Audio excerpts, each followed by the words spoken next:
Къде отиваш сега? Отивам до една банка. Дължа ни пари. Добре, до след малко. Здрасти. Добър ден. Бонжур. За парите ли се обаждате? О, да, в пенсия. 1 милион. Разбира се, че ги нося.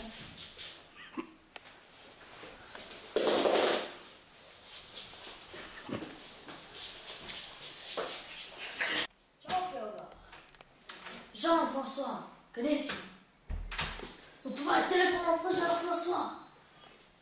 Ало, кой се обажда? Ало, аз съм похитителите на Жан-Франсуа. Но какво е станало с него? Похитен! Искам, за да ви го върна, искам $1 милион от адресата им пред кафенето. Ще се уреди. Чао. Мамка му! С какво стана сега? Загубих един от сътрудници си, Жан-Франсуа. Мисля да звъна на мой приятел Джеймс, колегата от екипа, за да ми помогне. Ало. Беше отвлечен нашия сътрудник Жан-Франсуа. Така ли? Какво е станало с него? Беше похитен от един убиец. Какво иска той? Той го взе за заложник и иска подкуп от $1 милион. Ще се справим. Трябва да намерим доказателства. Трябва да дойдеш в града. И в колко часа ще дойдеш? Сега се намирам в Долно Горнище. Добре, колко часа ще пристигнеш? Ще дойда в 6 часа. Добре. Чао те. Чао. Кой е? Здравей, как си? Здрасти, Джеймс. Как беше полета? Имаше малко турбуленция, но се справихме. Като те гледам да се променил с годините. Още играя старите шегички от едно време. Та какъв е нашия случай? Сега ще ти покажа. Днес бе похитен французин на Жан-Франсуа, дошъл в България. Похитителите му искат подкуп от $1 милион. Неговите приятели не могат да се справят с тази парична сума, затова искат помощ от хората. Тя се подиграва с нас. Трябва да се заемем. Буквално. Точно така. Няма да даваме пари на този глупав шпион. Да направим както го правим. Съгласен се. Точно така. Мисля, че сега ще открием улики на место престъплението. Кой си ти? Не съм виновен за нищо. Видя ли нещо? Видя ли си нещо? Да. Какво видя? Имаше обир. Отвлякаха го. Него отвлякаха. Кой отвлякаха? Француза, нали? Да. Жан-Франсуа! Той ми даваше пари за клад. Кой го отвлече? Кой го отвлече? Отвлякаха го. Имаше ли някакви улики на место престъплението? Забиха го с принцовка. Къде е? Къде? Тук е. Ето. Това е спринцовката! Това е спринцовката на убийството! Дай, която се забили в гушата на Жан-Франсуа. Трябва да отида да я пусне за проверка на нашия... лабораторията. Не специален учен.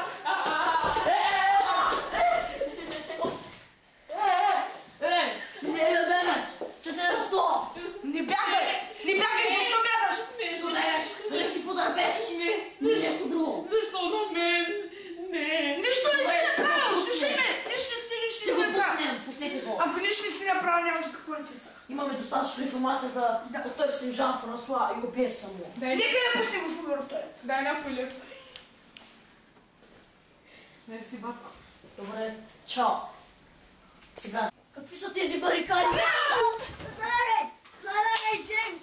Стреляй го! Копелето иска война! Ти си получи война! Чай да презаредя! Какво става? Джеймс, не! Не умре, то ще се казва, че труден момент! Защо уби Джеймс? Как може такива работи? Ръката ми как ме боли? Ще ти застреля! Бонжур! Браво! Защо? Фана Жан! Защо го фана? Как може такива работи в тази безкористна страна? Той няма пулс! 7 500 Ще му потърсим така, спокойно.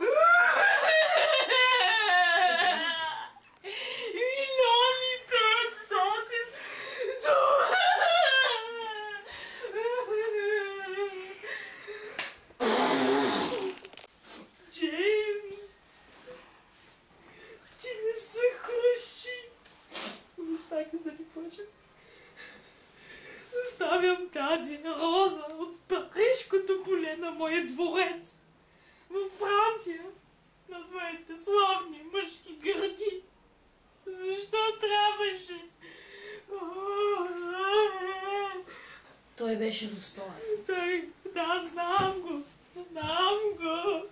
Да запазим Да почетем паметта му. минута мълчание за починали.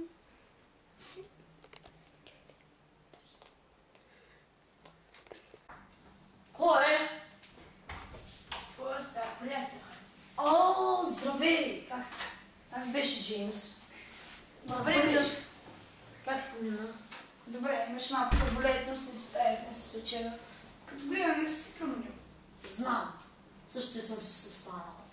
Да, разбирам. Той какво казваш за вашия случай?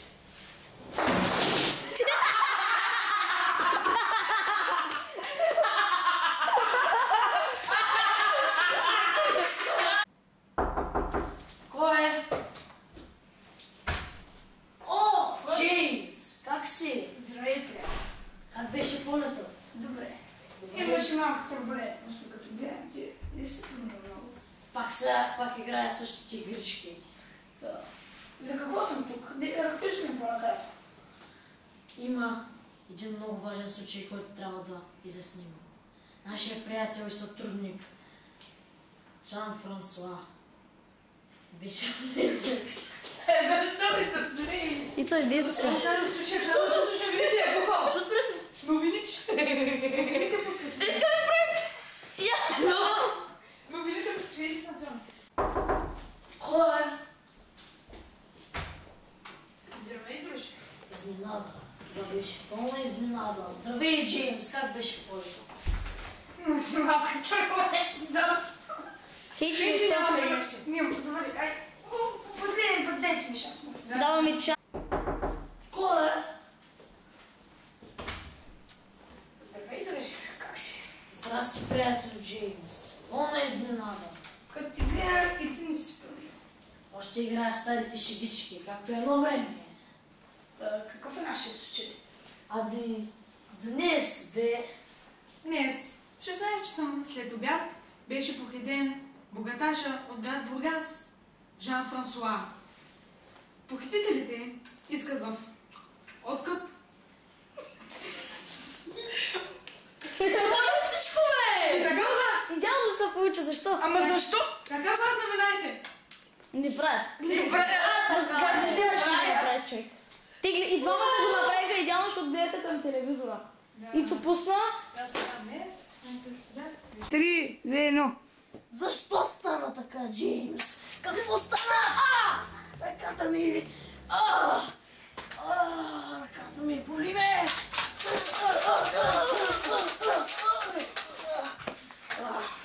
Бонжур!